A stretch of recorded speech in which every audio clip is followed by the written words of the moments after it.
presenting on The Darkest Moments of My Life, a Personal Journey. Join me in welcoming Rhonda Kelly to the podium.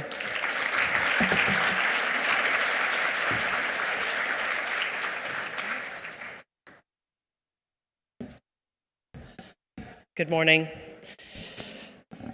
I'm recovering from a cold, so excuse me if I cough a little bit.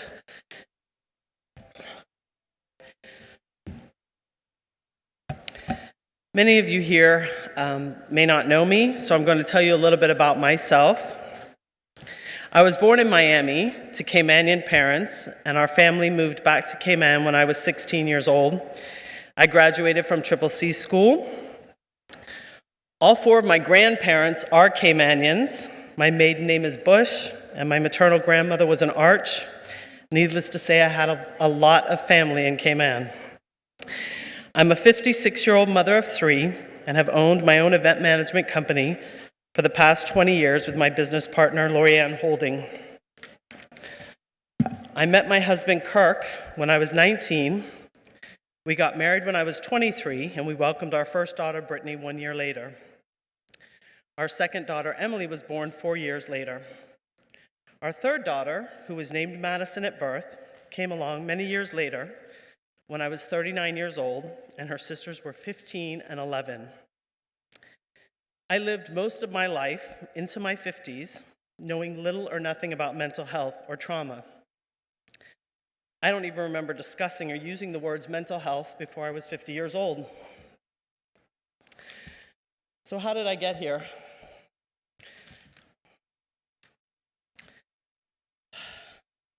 I don't mean here on stage, I mean here in my life. I wake up every day asking myself this question: how did I get here? Did this really happen? How did this happen? A year ago today, the 18th of February, I was 2 days away from the funeral service of our youngest daughter, who is now named Addison. When Addi was 10 years old, she came to me and told me that she was being sexually abused by an extended family member. It turns out this had been taking place for about 2 years. With this revelation, I did a few things very right. I believed my child completely. I confronted the abuser and the family, and I made sure there was never an opportunity for it to happen again. I also did some things very wrong because, as I said, I knew nothing about trauma, abuse, mental health, nothing. One of the things I did wrong was that in an effort to keep the peace and not upset anybody, I allowed my child to be around her abuser at family events. She seemed fine to me, and for a few years, life went on and she was an active, happy little girl. When Addi was 13, she started self-harming. We got her into therapy immediately. In her therapy, she disclosed that the abuse she had suffered was the cause of her self-harming.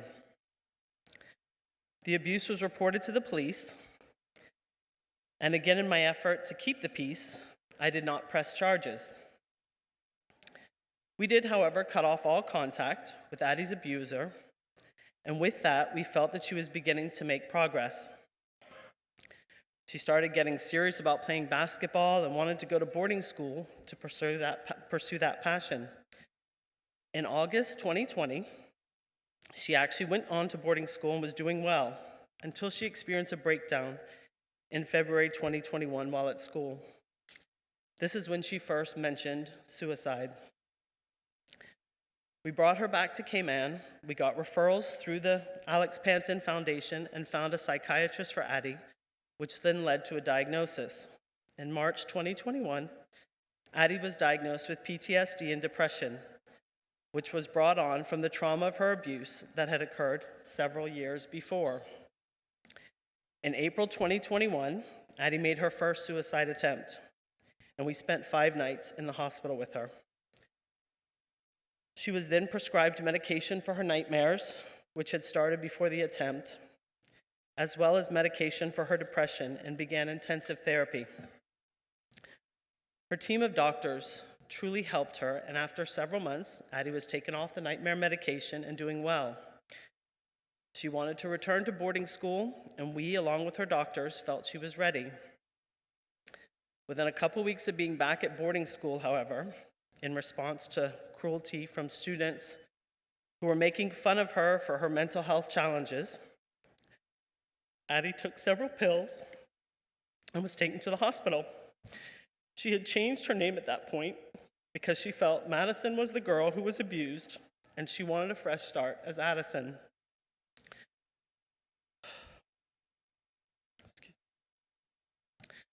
So the girl who was trying to recover from her trauma was further traumatized by her insensitive peers. To this day, the things those kids said to her still hurt. Sorry, I can't see. This is one of the reasons mental health education and awareness among teens is so important. By normalizing these challenges that kids face, we can hopefully stop their peers from making fun of them. Fortunately, I had stayed in the US a little longer just to make sure she got settled. So I was there to get her from the hospital, take care of her, and bring her back to Cayman. At this point, we knew we had to do more. Addi knew it too. She wanted so badly to feel better and to leave her trauma behind. She wanted to go to a more intensive program and started to research residential facilities.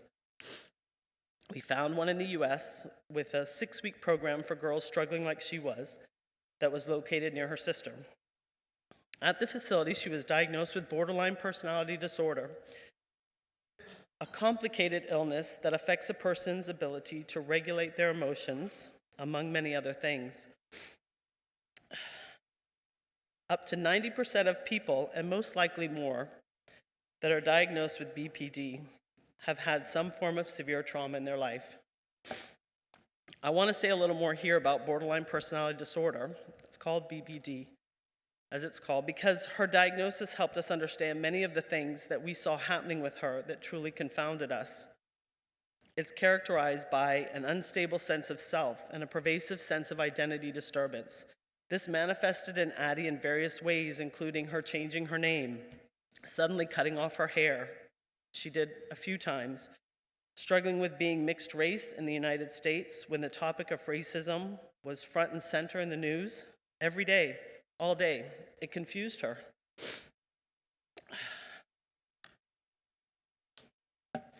We often don't fully realize what is happening in the world and our communities really affect our children, their values, and how they see themselves. We are not removed from it just because we live in the Cayman Islands. Those same issues in the United States are right here in Cayman. Another characteristic of BPD is a fear of abandonment and difficulty in relationships. Addi's close friends would have seen and felt this. We felt this as her family. She had it manifested in a total inability to believe she was worthy. No matter how many people told her how amazing she was or how often we said it, she never believed it. She never believed in her own value. That was one of the most extreme ways that it affected her. And one of the other traits that we saw a lot in her was impulsivity. I do want to pause here and say something that for me is very important for everyone to hear and understand. Just as a cancer patient is not their disease, and they aren't defined by their disease, Addi's mental disorders were not who she was. She was not defined by her diagnosis. She was not PTSD, BPD, and depression. She was so much more than that. While she experienced many challenges with her mental health, and they were serious, she was also extremely joyful. Much of the time, she played basketball and loved it. She danced a lot. We had memorable times together as a family. The 5 of us loved musicals. We saw her favorite, Hamilton, live, and Christmas 2021. We enjoyed each other's company at home, doing fun things. One of our most recent memories, we had a huge dance party in our house a couple weeks before she left us to the musical Encanto. She loved dancing. She loved life. She loved food. We had many taco nights, which were her favorite. She loved her cat, which she named Coraline, after what she called her Make Me Feel Better movie, Coraline. She was silly and funny, and she had a dark and quirky sense of humor, something she shared with her sisters. Addi was loved beyond measure, and there is no part of me, her dad, or her sisters that didn't know she loved us completely. We are here today to talk about trauma, and I've given you a glimpse into Addi's trauma and the results of that trauma. But Addi's trauma did not only affect her, it impacted so many others, us, her family, that have been left severely traumatized not only by the way she left us, but also by witnessing the pain and anguish she suffered as she navigated through her struggles.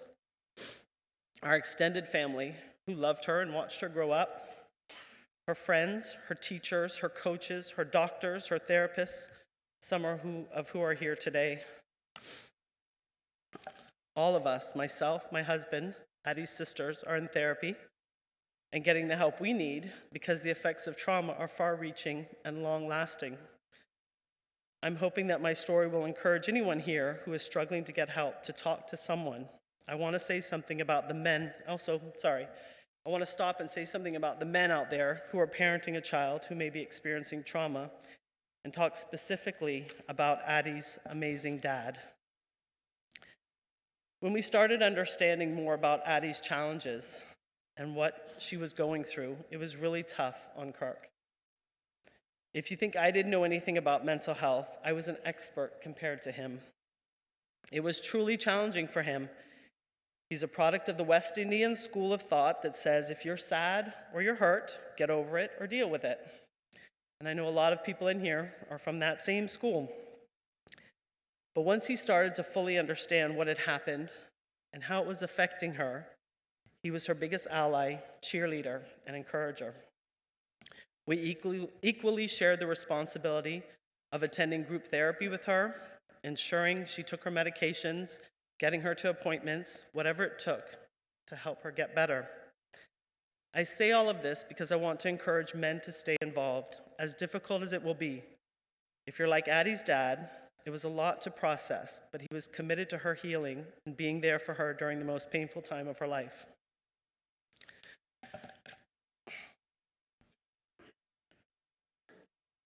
Sorry.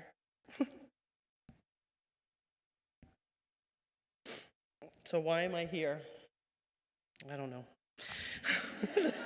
I'm sorry. I'm here because I want to help somebody. If it's even just one person, avoid the pain our family has experienced, to give someone the confidence to share their story, a young person who's been abused or traumatized, a parent who doesn't know how to deal with the discovery that their child has been abused or traumatized. I'm here because events like this, education, stories, all of it helps. A couple months before I got the call from Addi's school about her self-harming, I was at a YMCA training day for staff and board members. At the time, I was a YMCA board member. We could attend whatever training sessions we were interested in. For some reason, I chose to attend a session that the Alex Panton Foundation was conducting on teens and self-harming. I had a 13-year-old at the time and knew absolutely nothing about this.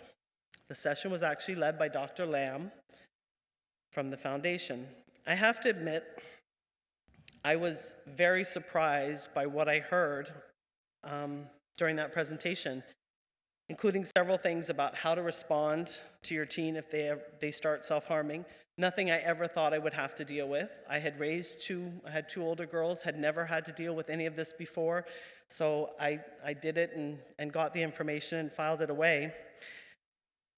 Thank God I had that information because it helped me immensely to deal with Addi's self-harming. I knew how to respond. I knew how to speak to her. I don't know what I would have done if I hadn't done that class, so it was a blessing for me, and that's why I really feel so strongly that education and what the foundation is doing is so important. I'm here because doing this is where I find meaning. Within a month of losing Addi, I read a book by David Kessler called Finding Meaning, The Sixth Stage of Grief. I've read it again since then as well. David Kessler is called the world's foremost expert on grief. And if you don't realize it, grief and trauma are very much intertwined. And his book literally got me out of my bed, back to work and functioning. I recommend it highly to anyone who's experiencing grief. And it doesn't matter whether your grief has occurred within the last year or you've been living with it for the last 20 years. You should read his book.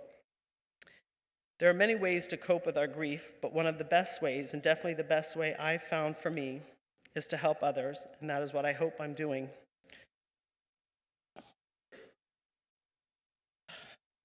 I could spend every day in my bed crying. I really could. The pain of losing Addi is always here. It is ever present with me. But I'm here too, and I feel called to somehow make a difference. I will continue to make sure Addi is remembered, tell her story, raise money to help others become part of the mental health community, and improve the lives of others. One of the struggles we faced was the limited number of psychiatrists and therapists here on island. Addi spoke about wanting to become a psychiatrist herself. After she left us, we found notes on her computer where she had listed schools that offered programs in the field that she wanted to go to. These are the reasons why our family has created the Addison Kelly Memorial Scholarship. We have many wonderful, compassionate doctors and therapists here, but I don't think one of them would disagree that we need more. The Addison Kelly Memorial Scholarship will help Caymanians pursue studies in the field of mental health and come back home to take care of our people. Through the inaugural Addison Kelly Butterfly 5K Walk Run and the kindness, love, and support of our community, we were able to raise over $100,000 to start the fund. Thank you so much to everyone who contributed.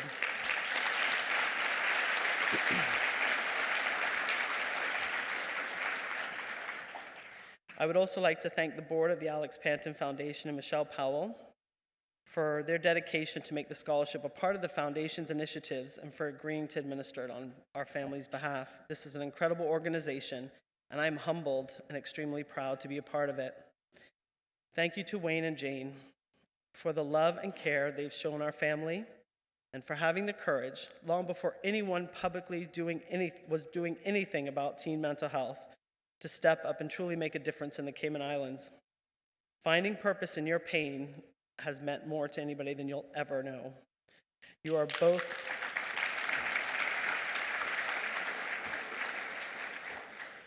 remarkable human beings, and I cannot say enough about what your support has meant to our whole family.